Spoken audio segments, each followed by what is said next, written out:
So we are gathered here today to discuss B2B Google Ads bidding latest best practices. We have compiled, this is kind of like a compilation of our thoughts, some learnings, some insights, and just some kind of like, let's say, fundamentals that need to be covered in order to even talk about bidding best practices. So, but the quick formal bit before we get into it, I am going to reuse the quote from my teammate Carolina, our COO, strategist, and Google Ads team lead extraordinaire, to give you an indication of what it is that we do for our B2B tech clients. Now, while many of Google's latest automations are fantastic, they also lower the entry barrier for advertisers. And this means the real challenge and where the devil hides is in the details. To go beyond the average performance that Google's automations can deliver, because what truly moves the needle and brings you the results that you and your management expect is deep expertise. And that's where we as agencies come in. Our senior specialists dig deep into hidden options, understanding the impact of different settings, and leverage their experience and B2B tech specific knowledge for continuously better results. But enough about us. Let's start talking about how we can hopefully help improve some of your bidding and face some of the challenges with the help of this content we have prepared for you today. As always, any and all questions are more than welcome. Please post them in the chat whenever you get them. At the end, I will scroll through and answer them all to the best of my capabilities. If I can't, I will promise to take them back to my team and then get back to you personally. So I do encourage you to take the chance and ask us specific questions about maybe some of the specific challenges that you are facing. Okie dokie. So today's agenda, as always, we are going to be starting with fundamentals. I mentioned that there are some prerequisites to even be able to talk about bidding in this day and age that aren't maybe necessarily directly bidding in terms of the choice of settings in the Google Ads account or however you view it, but they are a part of bidding and they are the fundamentals, the base hygiene for having a successful bidding strategy that operates cost efficiently for you. So we are also going to be looking at comprehensive conversion tracking, what we mean by this, how this is also one of those fundamentals, base hygiene aspects. Also, I mentioned already before, I will be sharing some B2B specific learnings that we have gotten recently, some thought starters. Some of them we will expand more on today. Some of them we won't have that much time for, so they will be more of like a thought starter. If it's an interesting topic, I'm always available. Thus, our team is available. Carolina is available for you on LinkedIn. Maybe she's going to kill me for saying this. I know she has a lot of work right now, but I'm sure she's happy to have these discussions with you as well. We're also going to be discussing how B2B is a different beast, let's say, when it comes to Google Ads in general, not just smart bidding. So there are quite a bit of constraints that most B2B companies face when they want to make smart bidding or any part of Google Ads really work optimally for them. The platform and its algorithms aren't necessarily built with B2B specific challenges in mind. So it's our job to kind of figure out ways to still make it work as best as possible. And then in the end, we always get a lot of questions about starting with smart bidding, some recommendations there. So we're going to go through those, how to start, what to keep in mind, and also some of the actions or focus areas, again, to keep in mind when you are already in the optimization stage. Now, for just a moment, I'm going to be zooming out and starting a bit broader here. And not just fundamentals of bidding or Google Ads, maybe even more like fundamentals of marketing in general. Won't last long, just one slide. I will be quick, but it's good for further context. And shameless plug, it's good for referencing the past workshops we have already done as well. So sure, there's many ways to categorize what makes up and or influences marketing, but this is how we have done it for the sake of this workshop. We have the top row, which is kind of strictly related to Google Ads and where we as Google Ads account managers, PPC specialists have the most influence. And bottom row is limited influence, but still important for us as PPC managers. So conversion tracking, bidding strategy, budget, targeting, messaging, account structure, product, service, landing pages, goals and KPIs. You probably read that way before me already. The dark purple are topics we have already done workshops on. Still available on holini.com/workshops. Go and have a look. Good stuff. Light blue is what we're gonna be in part tackling today. Now, managing expectations, though we don't have all day or multiple days, we're not going to be tackling the exact technical part of it, as in like setting it all up, setting up conversion tracking and giving you guys a tutorial. I personally don't know how to do that even. We have an amazing analytics developers team for that. What I can and I will talk about, though, is the, let's say, structure and emphasis areas of the conversion tracking topic. And as mentioned, bottom row is something very important, but not directly managed or defined by a PPC specialist. So we won't be necessarily touching on those topics that much today. We have done quite a bit, I think, already, a little pat on the back in giving you heaps of stuff around these various fundamentals. So the purple squares, rectangles, you can see here. So go to workshops on Holini's page if you haven't already. They will, especially the previous bidding related workshop, will tie in really nicely with today's topics and give you kind of a nice, more comprehensive overview of this and how we view bidding in Google Ads. Today's focus is going to be on conversion tracking and bidding topics. The key questions to ask yourself or your team when working on your overall strategy and what to keep in mind in terms of latest information and some learnings from us, if you will take them.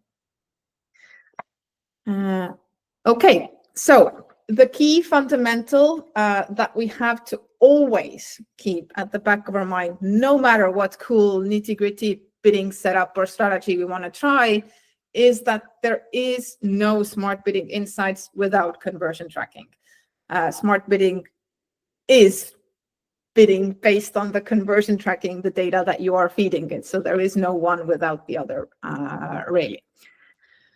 And yes, of course, graphic design is my passion. I fully embrace the fact that some of the colors and design solutions used here are not going to be the most exciting presentation experience for you guys, but I hope to impress more with the content I bring forward today. So kind of more pressure on me on the content side because of this. So, as also mentioned in the agenda already, we are first forced to talk about comprehensive conversion tracking. And even if we don't want to, we must. We cannot talk about bidding anymore without conversion tracking being like a huge chunk of the entire discussion. And graphic design skills again for you here, please, for your entertainment. I'm sure I don't have to tell the people here today that without conversion tracking, we and the machines that are doing the bidding would be blind and not so smart. And an example that I like to use when presenting our Google Ads audits, when this has been kind of like a finding, is that everyone has competitors. And we can only assume that at least some of those competitors will have a good tracking setup. And they will be optimizing towards conversions and the best kind of conversions, the offline conversions, the paying customers, signed deals, the actual business value. Now, example bit. An auction happens. If you are only signaling to Google that you are after leads, demo form fills, free trial requests, or something along those lines, but your competitor is signaling to Google with their offline conversion tracking, sparkle fingers, the magic ingredient. The competitor is signaling to Google with their offline conversion tracking that they are after paying customers. Then if that auction was triggered by a search from a high intent user who is close to being ready for the final decision, then we can't blame Google if the competitor gets these high intent, high quality users, the paying kind. And you end up with, to put it simply, the leftovers, the bad quality users that do complete the on-page conversion action of filling in some form, but nothing more. Harsh, but true. Why we use the word comprehensive here very strongly, and it does have a meaning. It isn't just like a filler word to get my word count up. Now, more on this in a bit, and I promise I am done with showing off my PowerPoint word art skills from when I was in 6th grade. No more of this today. So, what does good comprehensive conversion tracking look like for B2B companies? There's 3 steps to consider, and we will quickly go through all of them. So first, doing a website audit for on-page conversion actions and creation of micro and macro conversions. So begin by documenting all actions a prospect might take on your website. For example, viewing a product page, engaging with a blog article, or clicking a call to action button. And trace how these on-page behaviors transition into offline events. By offline, I mean interactions with the sales team, things that they are no longer doing on the website, but they are interacting with you. Still probably online, but by them not being on the website, this is why it's called offline. And also trace how these transition into eventual customer outcomes. So macro conversions being kind of the main action that user takes on the website, and micro are the actions that indicated an interested user. These give us like the qualifying elements towards the next step in the funnel. So anything you can give as additional insights beyond just a click. So if your macro conversion is filling in a form and the preceding action is clicking on your ad to land on your website, what are the things that happen in between that we already get an indication from that, okay, this is someone that is more interested. They are likely to move to the form filling stage as well. In case you don't have enough of those form fills, this is especially impactful. Now, just a list of some examples of some common micro conversions. I'm not going to read them all. You are going to get the slides as well in addition to the recording. So I don't know, take a screenshot or take them from the slides on Monday. Just some common examples. This is by far not an exhaustive list. There is so many that you can define and use. But also what I wanted to kind of emphasize more here is that let's remember that micro conversions don't necessarily need to all be upper funnel stuff. So just this scroll depth or time on page things. Micro conversions can be set up to also enrich data in the mid and bottom funnel stages during final decision making. And yeah, don't see this being done as much, but it can be very helpful in some additional enrichment situations or analysis or decision making. So, for example, actions like schedule a follow-up call with the sales team, requested a proposal or pricing quote, downloaded some technical specifications, which you wouldn't really do unless you're already interested, engaged with the customer support team, returned to the website and visited high intent pages after already having some prior interaction, maybe activation of a trial feature or consulting a pricing calculator. So cool stuff.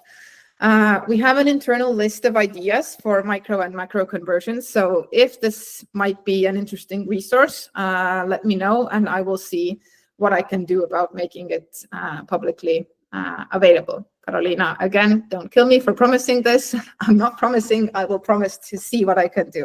If this sounds interesting, do let me know. I have some influence. Okay, and classic macro conversions, which we see very often in B2B scenarios, could be things like free trial, contacting sales, booking a demo. Now, as you may have noticed, I mentioned activating or starting a trial feature during the last slide as a bottom funnel micro conversion as well. So really, it depends on your specific case, and you shouldn't take any template you download or maybe the list that you might get from me sometime soon. You should really tailor this to reflect your funnel, your lead journey to determine the best, most relevant classification and structure for your business. Yeah, so as always, marketers' favorite answer, everyone's least favorite answer to hear, it depends. Now, about a good conversion actions structure. Let's say you offer 3 different signups. We had a really good example here that from a client who had 3 different sign-up actions available, kind of. So in this case, it really does make sense to have these reflected in your conversion actions as well, because they are inherently actually quite different. Another example from another client was where we separated a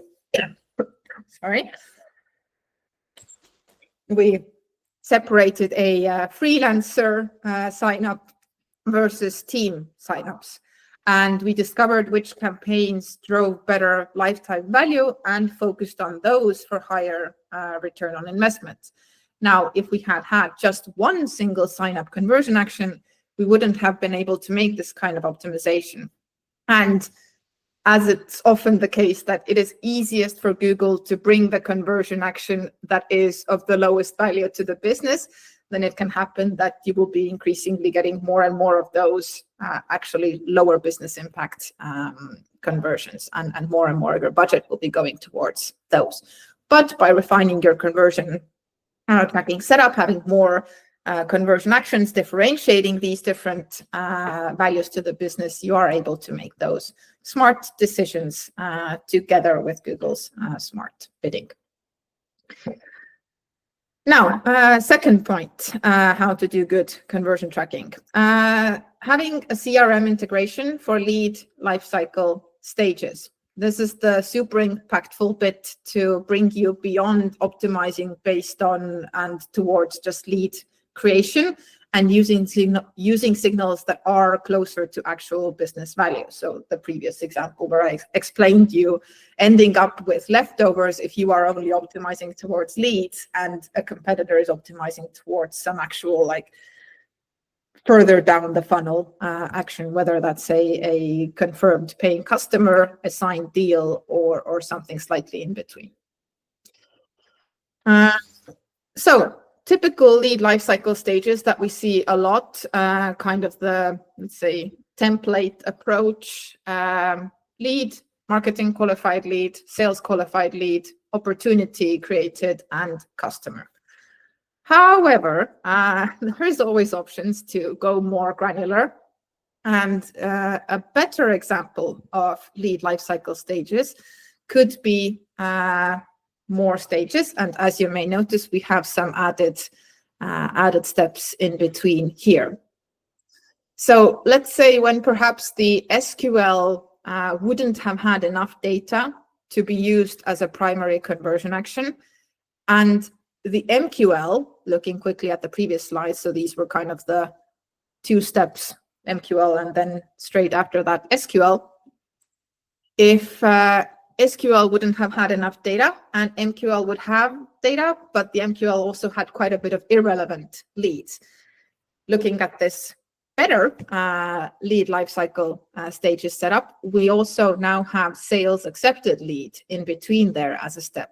It has more volume than SQLs, and it is also better quality data than MQLs. So this could perhaps be the primary thing that we are optimizing towards, finding a good balance between quantity and quality.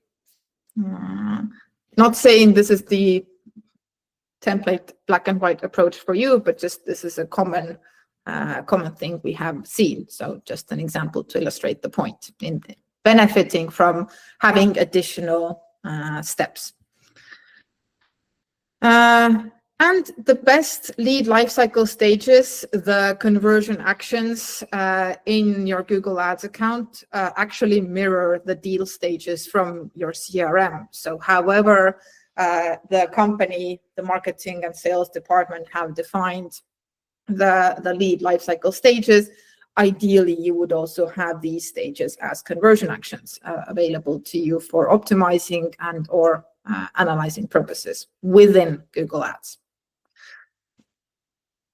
Now, you really don't have much valid excuses anymore to not have these offline lead stages. So whatever happens after the website form fill has happened, because there's native integrations already available with CRMs in Google Ads. So, for example, HubSpot, Salesforce, and so on. And if there is no native integration option, then other CRM integrations can be solved with the help of tools like Zapier or Make. Again, I personally don't know the exact technical details for setting that up, but our analytics department, Arthur, for example, would love to surely have these discussions with you, are available to help and guide on this marvelous journey. And now, third aspect to consider to be able to be confident in your tracking setup for Google Ads. On-page conversions can break. A very common example is, for example, I'm gonna take a shot. This is water, I promise you.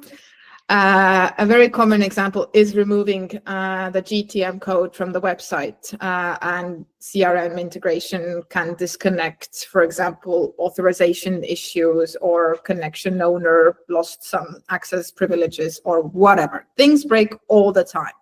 So having things set up via GA4 is a good backup to ensure that you don't have any huge data gaps. And if Google Ads is an important marketing channel with a substantial budget already, then ensuring consistent campaigns delivery, even during these kind of things broke, oopsie moments, is really crucial and beneficial. Now, some B2B specific learnings and constraints for smart bidding to discuss here. First of all, I briefly already mentioned that I personally don't believe that Google Ads as a platform and its algorithms are necessarily built specifically for B2B. They are rather built for large data volumes and simpler purchase journeys, so like buying jeans versus buying super expensive enterprise software. So, but to go over what are the specific aspects that make smart bidding difficult for B2B beyond just me not believing that Google Ads is built for B2B in mind specifically. So first of all, of course, data scarcity. I have mentioned this, I think, in all of the workshops I have done so far. B2B companies all struggle with this, no matter how big you are. From a machine learning perspective, you are not going to have like super great data volumes to reach super high confidence levels in learnings. So you're always going to be struggling with data scarcity. At least you're not alone, and this motivates agencies like us who are specializing in B2B to come up with solutions to these problems. Secondly, long sales cycles, long conversion lags. It is really hard for machine learning to learn, to make optimization decisions if the feedback loop is super long. So let's say the machine learning makes one change in its approach, and then it has to wait 40 days until the final deal is closed to get feedback. Okay, was this change good or not? But for this 40 days, campaigns are still running. So obviously, the more data you have, the better. The shorter sales cycle, the shorter conversion lags, the better. And this is where choosing the right conversion action, the optimal lead lifecycle stage comes into play again. In general, just missing or poor fundamentals. We see this so much that just some of the base hygiene aspects have not been fulfilled. Google Ads as a platform is changing so rapidly. It is even tricky for us as an agency who do this full time as a substantial team to keep up with everything and adjust our approaches and strategies kind of at a, let's say, matching pace or speed. So working on things in-house as a team of one, if you're just a single PPC manager, I understand it's hard. So it is good to find some people to kind of bounce some ideas with every now and again to benefit from like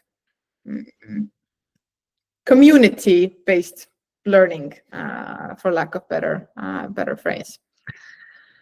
And in general, also just not enough critical thinking. B2B, as I mentioned, is a different beast, and there are quite a few nuances throughout the B2B marketing or sales in general that are maybe tricky to grasp for someone that does not have much B2B background. And coming from managing B2C accounts or e-com accounts, it can be quite tricky to make your previous strategies work in B2B. I would even say not tricky, but impossible. So smart bidding is difficult for B2B. As mentioned, speed is crucial. In Google's latest official documentation, the maximum recommended conversion lag is 14 days. This is, again, just some average recommendation that they have put out there. This does not mean that 14 days is ideal.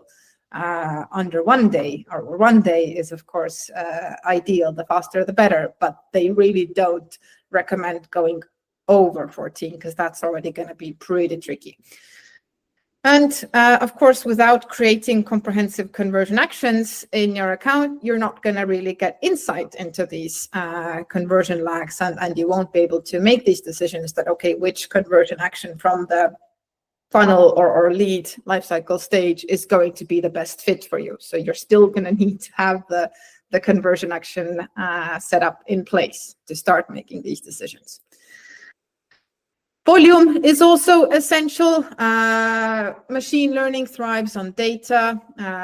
We don't have much data in B2B as it is, and throwing the algorithms a curveball to figure out patterns based on 2 or 4 events per month is not going to work. They're really it's going to take ages to gather any learnings, and in this case, you're better off coming up with a different solution rather than sticking with those very scarce conversion actions as only signals. So Google's latest recommendation again is that you should have at least 15 conversions at account level within a 28-day period. But again, this is a recommendation that they put out for all Google Ads advertisers. We again believe that B2B is a specific enough beast that it needs to have its own recommendations. And based on our experience, we recommend aiming for at least 30 conversions. Of course, if it's not possible, it's not possible, but that is the kind of level where we see that, okay, we are able to get some good insights and benefits from smart bidding. But of course, don't use a conversion action that you know has low quality data. And as I was gathering input from Carolina for this workshop, picking her brain and gathering her thoughts, she prepared this very nice, cute visual to illustrate this point. So if Pac-Man here is our machine learning algorithm and its food is leads, and you have 75 of them, 15 of them are actually relevant, good quality, and progress in the deal stages, and 60 of them are bad quality leads that don't get further from the being a lead stage. If they even were a real human lead in the first place, that is an entirely different topic on its own. So question, what do you think Pac-Man or machine learning will learn from consuming 60 bad quality leads versus 15 good quality leads? And pause for impact, also taking a drink. If the majority of data that the algorithm learns on is bad quality data, then over time the algorithm will begin to bring you more and more of those bad quality leads, because it has more data about those and learns mostly based on those. So what we want to do is avoid optimizing towards a lead stage that has a high proportion of bad quality data, because this can really compound over time, and you will be leaning more and more and more towards bad quality leads because there's more of them in the pool of data that we learn from, and you are simply declining your performance simply by having this set up and not even touching much else.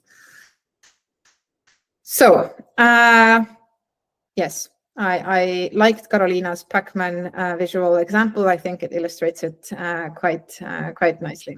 We should all be here old enough to know what Pac-Man is. Matthias, maybe you aren't, but I'm sorry, I'm teasing. I'm sure you know what Pac-Man is. Now, smart bidding doesn't understand your conversions. It's not a human. If you write your conversion action name to be that this is a paying customer, highly relevant, exclamation point, and the other conversion action is that filled in a form, that's not going to give Google any insights. It's conversion actions, yes or no. Conversions have meaning for us as humans. For smart bidding, it is binary, as mentioned. There either is a conversion or there is not. And the same way, we have to keep in mind that smart bidding is not funnel aware. So it does not, by concept, understand that there are conversion actions that precede each other and leads progress through them as they move towards some end final goal. This, as an understanding, has not been built into Google Ads. There's ways of signaling these signals to it, but just by having these multiple different conversion actions, this does not ensure that Google Ads understands your funnel and your specific business in this level of detail. So I mentioned that there's ways to signal these kind of like a funnel scenario to Google Ads, and for this we would need to look at the value-based bidding. It's been a topic for quite some time. For some time, Google was really heavily pushing it in a certain way or setup. Then the topic kind of disappeared, and now it has reappeared slightly. They are communicating different best practices. Agency specialists have been trying different things, especially in the B2B world, to kind of make it work.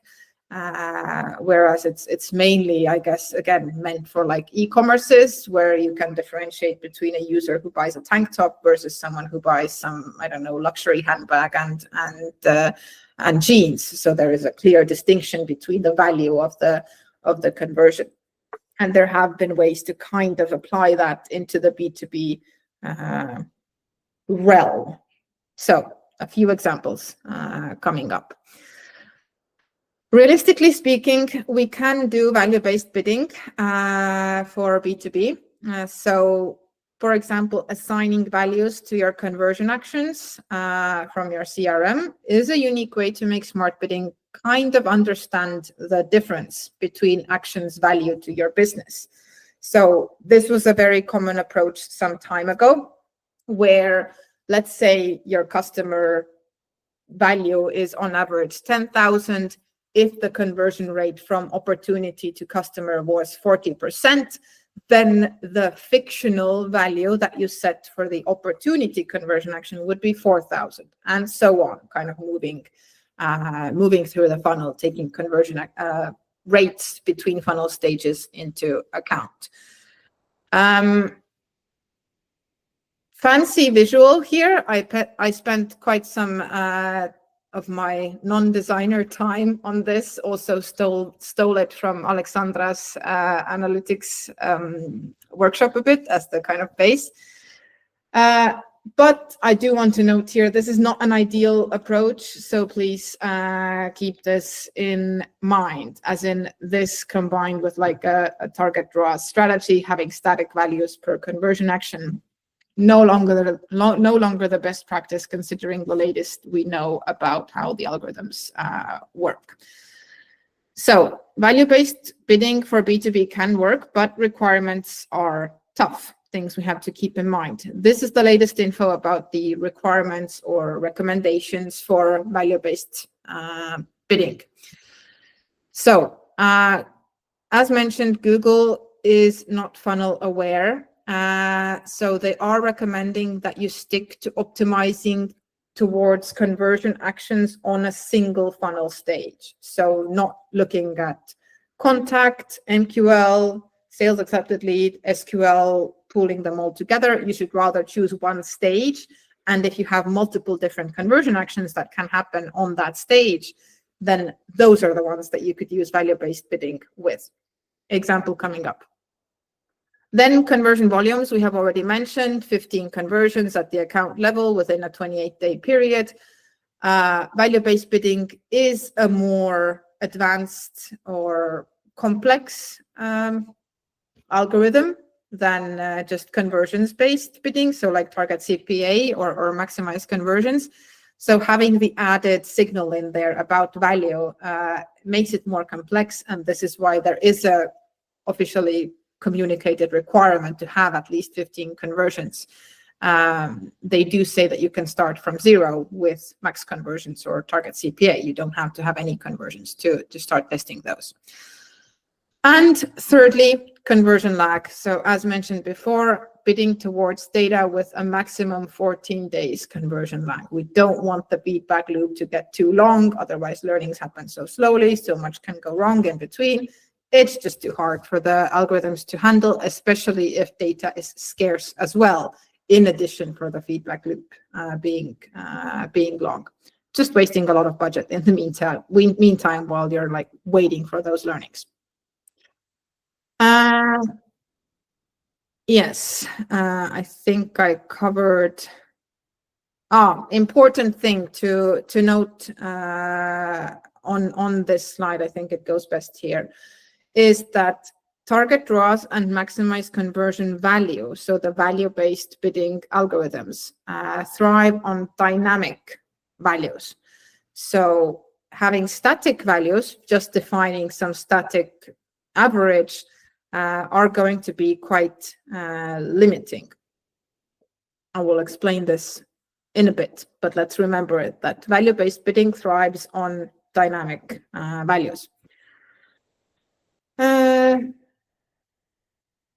Yes, so considering for value-based bidding, we need at least 15 conversions on account level in the last 28 days, but the more the better.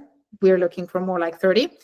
conversion lag of max 14 days, and conversion actions to be single stage, so on a single stage of the lead lifecycle. In B2B, this is all most likely fulfilled by the MQL stage.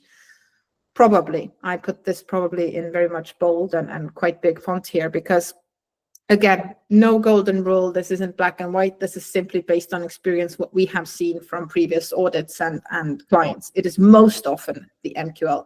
It can also be the SAL, the SQL, ideally customer stage, but most B2B accounts don't have enough customers coming in from Google Ads on a monthly basis to super confidently use that as the key one single conversion action for bidding. So here we have an example scenario of a way to use value-based bidding in B2B, fulfilling all the criteria. So all of these conversion actions are at the MQL stage, marketing qualified leads. There is in total 102 of them on the account level in the last 20 days, so we have enough. Conversion lag is under 14 days. You can't see it here, but from other reports, in this case, it averages to 2.2 days. These are all MQLs, so they are all conversion actions from a single deal stage, and they have different values. If this wouldn't be the case, we wouldn't even need value-based bidding. But by segmenting MQLs by, in this case, company size in HubSpot, we were able to optimize for higher value leads from enterprise clients, because the value of super small, extra small MQL was 100, whereas the enterprise MQL was worth 20 times that at 2,000 euros. But slightly simplified, if you have, for example, a free trial and a demo booking, you can also use those for value-based bidding as two separate conversion actions. However, you should really be sure that poor quality leads can't submit the form. So enhancing your form, removing the option for bots to fill it in, maybe gathering some qualifying data there. Otherwise, we are again doing the whole Pac-Man garbage in, garbage out thing, and you're not helping your results over time. You're actually making them exponentially worse by allowing large proportions of bad quality free trials or book demos to come in. I mentioned before that having dynamic values would be ideal, and value-based bidding really thrives on that. It doesn't really benefit that much from static values.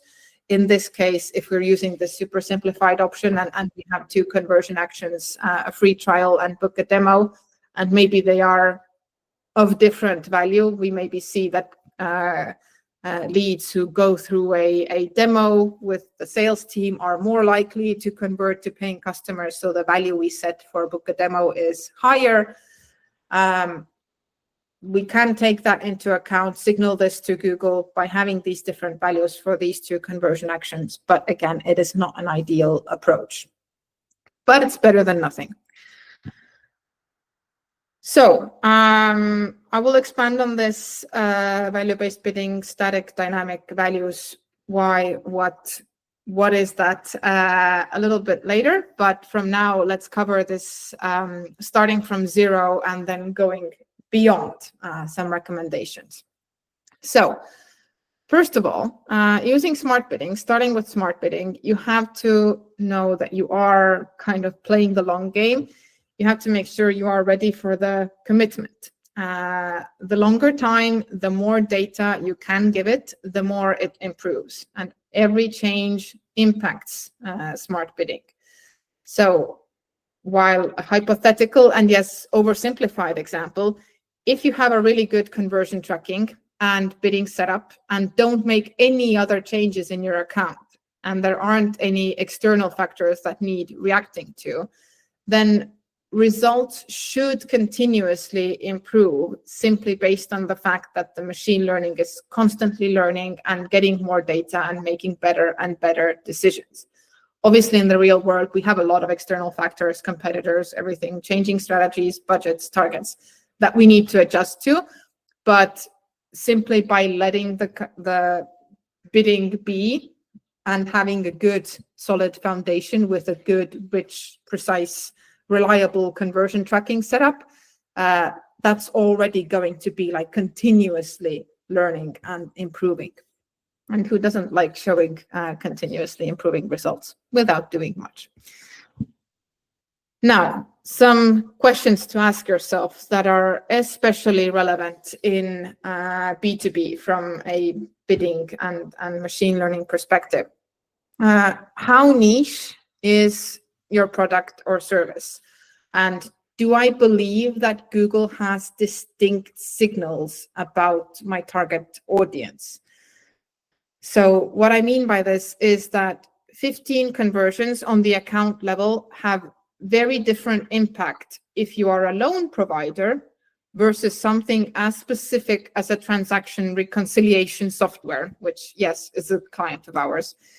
Now, the transaction reconciliation software really does not have much audience signals report, whereas Google understands like the loan business quite well. It's not niche. It's a standard thing already. There's loads of businesses in that, I don't even want to call it niche industry, vertical.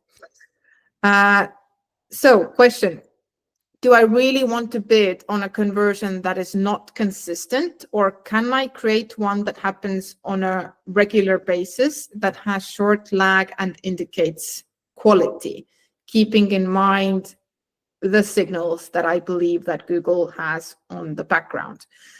An insight from a product specialist, I can't say confirm because we don't have a written documentation of this, but it was a one-on-one thorough discussion, if I say the least, said that in an auction, there are no additional like secret or hidden audience signals available for the machine learning. Machine learning has access to the same kind of audience groupings and signals as you see available in your account when you scroll through the in-market and affinity audiences in the Google Ads interface.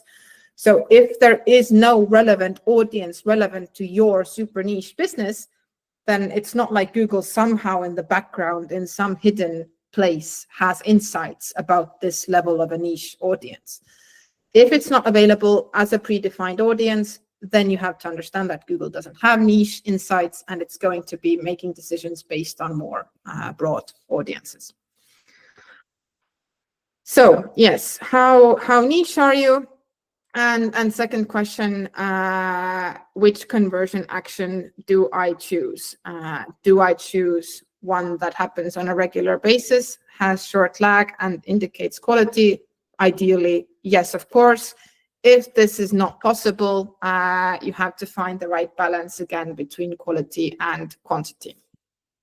Running tests, I cannot give you a black and white answer on which approach exactly will be suitable. We have seen different results from different tests in different accounts regarding where in some cases it makes sense to switch to optimizing towards a slightly higher up in the funnel conversion action, which has more volume. In other cases, overall results improve if we stick to the one that has lower volume but is more relevant. Really depends on the niche and the signals Google has as well. Now, some prerequisites. Smart bidding is better than humans and manual CPC in making bidding decisions. So using it should be our goal. There is a way to use it even if you have zero historical conversions. And here I'm not talking about value-based bidding, but conversions-based bidding, max conversions, target CPA. The prerequisites for this account structure is sound, I have a workshop on account structure covering this topic very thoroughly, what to keep in mind and what is important for machine learning from the account structure perspective. Keywords are relevant. Ad copy is high quality and has a pinning strategy. Again, this topic very extensively covered in our responsive search ads series, covering the topic of ad copy from research to creation and optimization. And also Matthias here did a workshop on using ad customizers to help with consolidating and having more data. Ad copy needs to be high quality. Conversion tracking is working and you have meaningful actions tracked. So even if you are starting with 0, you want to have a solid conversion tracking setup in place so that as soon as you are gathering enough data, you can already, or the machine can make some learnings adjustments there based on it. Not starting with a blank account and thinking, I'm not going to have any data anyway, I will deal with conversion tracking in 3 months. Rather, postpone the launch of Google Ads, save the budget, put it towards a solid conversion tracking setup, and overall, this is going to pay back. Like, I don't have a superlative adjective for this right now. That is superlative enough. It is a worthy investment to invest in conversion tracking as soon as possible. Also, of course, the product and service has to be relevant and competitive. You cannot make magic happen within Google Ads if the base of your business is wonky. And landing pages are optimized for conversion so that whenever you are going to be driving more traffic to them via Google Ads and actually paying for it, you want to make sure that the landing pages are tailored to help make those conversions then happen that you are so eagerly after. Now, those are prerequisites. Some best practices to starting with and optimizing smart bidding. Again, shameless plug. There's a workshop on bidding and budgeting. It's called Bidding and Budgeting Problems in B2B. Yes, it's up on our website. This covers bidding in more detail, but some best practices to be covered here as well. So first of all, implement a portfolio strategy to also be able to use a maximum CPC. Smart bidding can and will go wild if you have no historical data and no constraints in place. So set a portfolio strategy with the maximum CPC to prevent smart bidding from testing with unreasonably high CPCs and burning your budget before you even get the chance to get any results.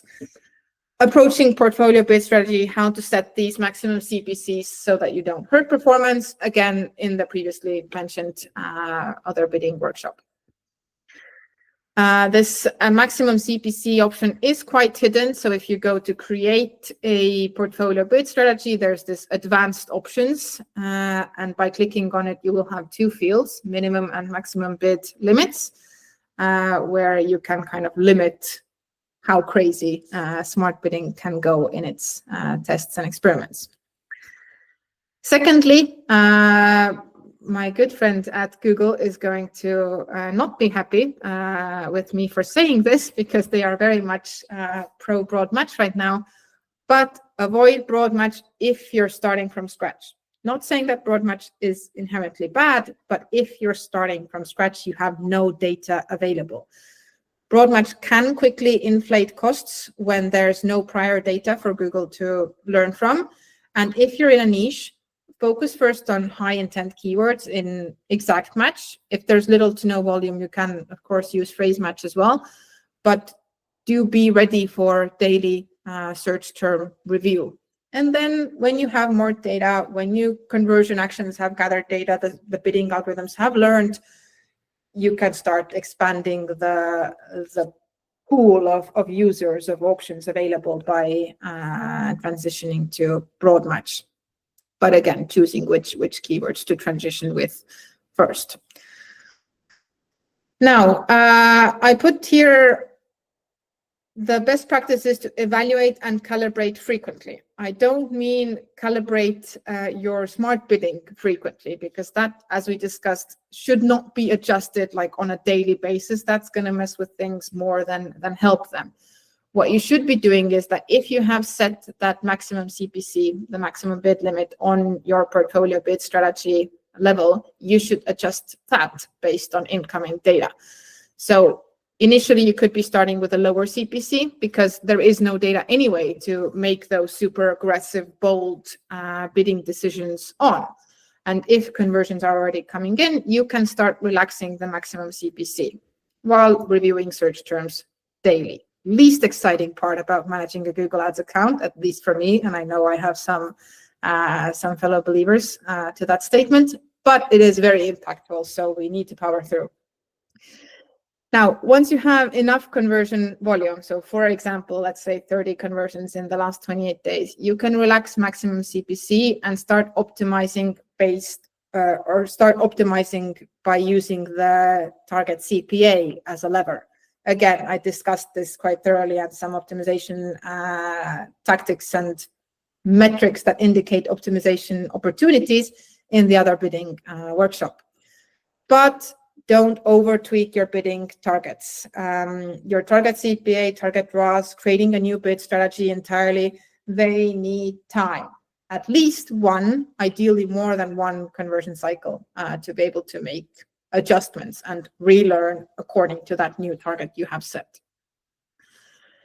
Now, I didn't want to write this, but Carolina gave it to me as input, so I'm still going to include it here. And of course, there is a case for it.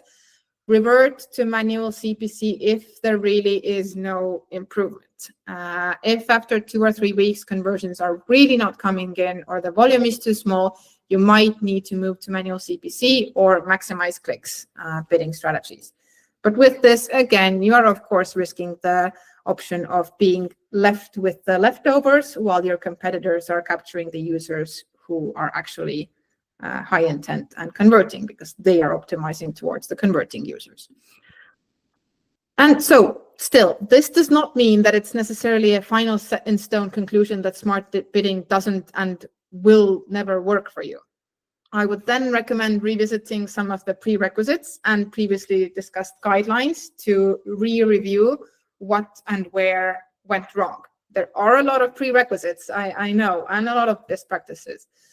And also, maybe I do encourage you to get a second opinion just to be safe. Most specialists and agencies offer audits or consultations before committing to a collaboration. So if you're really in need for a sparring partner with a specific challenge or question, it really shouldn't be hard to find one. The insights you get from an independent second, third party might be super valuable. And now also best practice, if tracking breaks, which as mentioned, it does, despite best efforts and intentions, exclude that data so the algorithm doesn't learn from faulty signals during the time period where tracking was broken. So there is an option in Google Ads to exclude data from when conversion action wasn't working. Look into that if you have struggled from tracking being broken. Now, I have also promised some kind of extra learnings, thought starters, ideas, insights from Holini team's experience. Didn't know how to call them in a compact way, so they became extra nuggets. And let's dive in. First of all, this is kind of like I want you to take it today as a thought starter. We will probably expand on this further in our future content, LinkedIn posts, some workshops. We will see what form it will come out in. But the discussion of really the differences between conversion-based versus value-based bid strategies and actually the algorithms behind these strategies. So short little teaser intro explanation. When using conversion-based strategies like target CPA or maximize conversions, smart bidding treats conversions as binary events. Each conversion is simply categorized as a yes or no, or each click. There either will be a conversion as Google predicts, or there won't be. And there was a conversion or there wasn't when looking at data retrospectively. However, if you provide conversion values, and mainly through dynamic real-time data, then value-based strategies like target ROAS adjust bids based on the relative revenue potential of each impression. Not click, impression. And this means that when set up correctly, the algorithm recognizes that some users are more valuable than others, making triggering ads for their specific queries more effective. So we knew this, that conversion-based and value-based strategies differ by the fact that value-based has the added signal of value. But if we think about it a little bit deeper, it has quite a bit of, let's say, extra angles to think about, thought provokers. So the fundamental assumptions are different for those two types of algorithms. Also wanting to highlight here that you can't really mimic target CPA with target ROAS. Previously, sometimes it was used that you have a single conversion action that has a static value. So it's pretty much the same as using target CPA where value is not taken into account. This is not the case. The algorithms operate totally on different bases. So don't use value-based bidding if you optimize towards only one conversion action with a static value. This is the worst option. And if this is your situation, you're better off using target CPA. Now, as mentioned, the biggest difference is that target ROAS or max value is value-based, and target ROAS is calculating the bid per impression. So how valuable is the impression? Target CPA is calculating the bid per conversion, so predicting what will be the conversion rate. So this is tied to the click, not necessarily impression. Now, target CPA doesn't consider value. Target ROAS does, which makes target ROAS kind of superior over target CPA because value is a substantial extra signal. And value-based bidding, target ROAS, max value, thrives when conversion values are different from each other.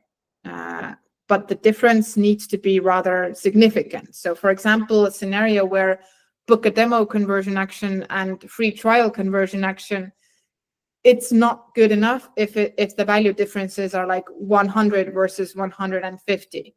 It should rather be, for example, like 100 versus 300, 400, like substantial value differences, so that the difference is substantial enough that target ROAS can make conclusions about the different types of audiences. So, interesting topic. Expect more on this. We will see what format it will morph into exactly. Now, little, let's say, idea recommendation. This one, managing conversion tracking at the MCC level.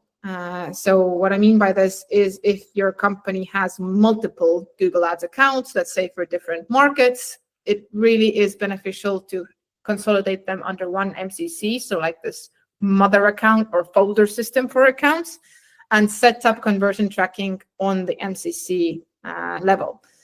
This aggregates data across multiple accounts, significantly boosting the learning power of smart bidding.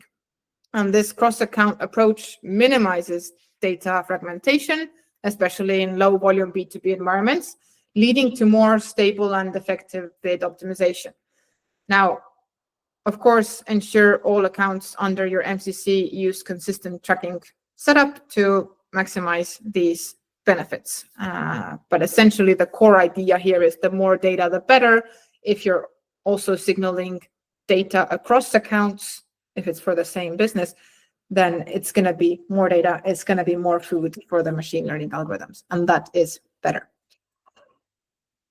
Now, I have already kept you here for quite some time, so I'm going to leave this as a bit of a let's say, teaser and give a very brief intro into this point. So previously, the slide I had where different conversion actions had different values based on the conversion rates between the actions. This was like a quite recommended strategy from Google at some point, some time ago. And they also had a Google's own built calculator to help calculate these values for these different lead stages. However, this approach failed to capture the true revenue potential of each lead because the values were set statically for each stage. So, for example, using a fixed value for all demo requests didn't account for the fact that a demo from a large enterprise might have a much higher conversion rate or revenue than one from a small business. So we developed a more precise step to customer conversion value calculation that factors the conversion rate to the final goal and the average revenue per customer. So it allowed us to adjust the values quicker than calculating it using the Google formula, where we had to go stage by stage and only use static values based on historical averages. So yes, this is no longer really a best practice. So that's also why I'm not going to expand on this too much. There are still companies using it. We still used it quite extensively with nice results in 2024 as well. So it's not like I'm talking about something that happened 5 years ago, but it's an interesting idea in case you're not able to use value-based bidding according to all of the official recommendations, like another workaround for B2B. Interesting stuff. Should probably put this out there in a shorter single video or maybe written post on LinkedIn or something like that. We shall see. And then this is by no means a secret Holini strategy or really even an extra nugget, but I added portfolio strategies here because I just don't see them used almost at all. And we ordered quite a bit of substantial sized B2B accounts. I, again, thoroughly discussed this in the previous bidding workshop. Check it out there. In general, pooling data across campaigns reduces fragmentation, improves the algorithm's ability to identify meaningful patterns, even for low volume keywords, more consistent learning, simplified management, and also the option of having the maximum bid limit, which you otherwise don't have if you set up bidding on campaign level. If you still need to have bidding on a single campaign level, what you can still do is set it up as a portfolio bid strategy, only add one campaign into it, and then you still have the maximum bid limit lever or option available. So I really don't understand why this isn't used more. And there's a lot of options or ideas potentially for a future workshop as well, where we can discuss how you can kind of mimic the control or kind of mimic manual bidding with smart bidding with the help of portfolio bid strategies and these manual limits. So again, let me know in the feedback later if that sounds interesting. We can put it in line as one of our next workshops. Okay, let's see, what did we have? Oh, and we have reached key takeaways. I have not gone crazily over time. This is amazing news for me. I was afraid I would really struggle. So we have reached the end. Thank you to all of you who have survived thus far. Key takeaways from today. I'm sure each one of you has some individual ones, but what I wrote down here is that you really should have solid, rich, high quality conversion tracking. There is no point in discussing any cool bidding strategies or approaches before you have this. Garbage in, garbage out. 100% valid statement in Google Ads context as well. So critical thinking, encouraging that, especially in B2B, you can't really apply all like common average best practices that are more maybe communicated to B2C, e-commerce. You really need to kind of think from the B2B perspective, how you can help guide the systems to also work in data scarce environments. How can you put some constraints in place, maximum limits, specific targets, good conversion tracking, good structure, good audiences added to the account, first party audiences, all of those things. And thirdly, the prerequisites and best practices should all really be filled. They are not called prerequisites and best practices for no reason. So if you want to see success from Google Ads, I would say not even just bidding, but Google Ads, you really need to have those covered. So don't give me this satisfaction. Focus on the prerequisites first. Have a solid setup if needed. Take the time to set up good conversion tracking. It is a little bit of a one-time investment if you don't have the capability in-house to do it, but it really is worth it because every week, every month, you're optimizing based on garbage data or half garbage data. You are directly wasting budget. So before I take a quick look at the questions in the chat, I am posting a feedback form as well. I am really, really grateful for any feedback you can give. Also, I mentioned a few different topics that we might touch upon in the future. If some of that resonated, do let me know. We have previously tailored workshops based on the input we have gotten from feedback forms. It's super quick. It's, I think, less than 30 seconds. So thank you very much if you find the time. And now is your chance to submit some questions as well. I'm reading through those. So we have a few meeting note generators. Okay, and a question from Mindaugas. Do you mean that you are using MQLs for value-based bidding and use it as primary conversion in the account conversion settings for B2B and use it in campaign conversion goal settings? What about customer? Is it still included as primary?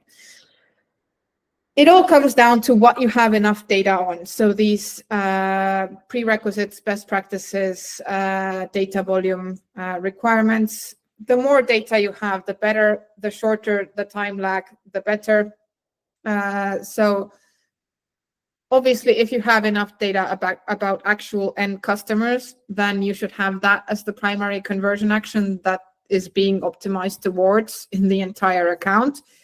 If you don't have enough of those, that is when you start looking backwards in the funnel, looking at things like SQLs, MQLs, or maybe even just on-page lead form submissions to start from something, to start building the account, to start optimizing, to have some data to leverage smart bidding. I hope this answered your question. In general, yeah, we want to use primary, we want to have primary conversion actions, the ones that we are closest to actual business value. So the closest one is, of course, the customer. If we don't meet the prerequisites, then we have to pick something else that is still as close to business value as possible. Okay.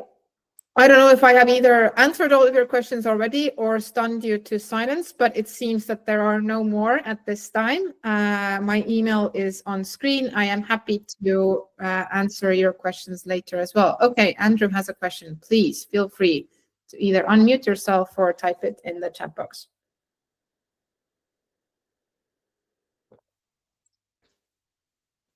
Are you able to unmute yourself? I think you should be. I don't think I overrid. I did have a question. Yeah, it was. Do you have any more info on the MC account learnings, that side of things? You touched on it briefly, but there wasn't a lot of information on that. Is there any more that you could share? That's a vague question. Yes, we have more information on it. We have set it up for several accounts, several clients, I mean. If you have multiple accounts for your business, then I think a good starting point is to start reading about, I think Google should have quite okay support materials on this. So MCC level conversion tracking. If you get stuck, have any further questions, then feel free to reach out to me or our analytics people directly as well, and we can see if we can help you with any specific struggles.